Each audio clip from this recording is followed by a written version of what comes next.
Mərhum Şeyx Səduq əleyhir-rəhmənin Xisal əsərində var, Cabir ibn Əbdullah Ənsaridəndir. Çox bərəkətli sahabə olub.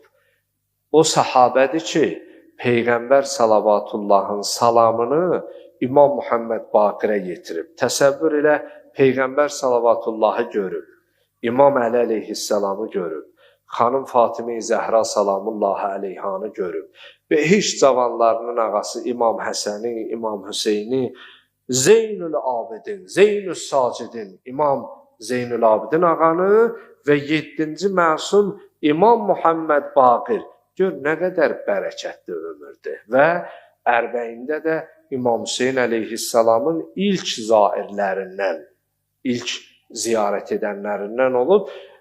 Cabir ibn Əbdullah Ənsari deyir, Səmi'tu ən Rasulillah, vasitəsiz nəql eləyir.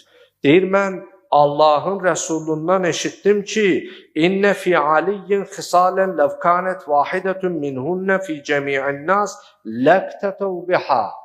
Əgər əmim oğlu Əlidə olan xüsusiyyətlərdən biri, əgər insanlarda olmuş olsaydı, yetərdi, kifayət edərdi ki, onlar cəhənnəm odundan azad olsunlar.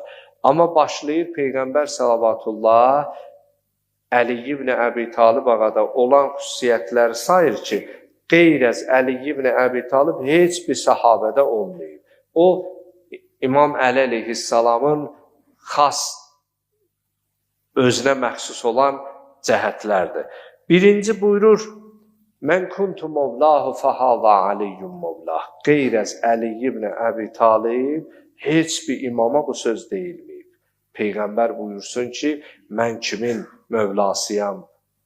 Bu Əli, əmmoğlu Əli də onun mövlasıdır.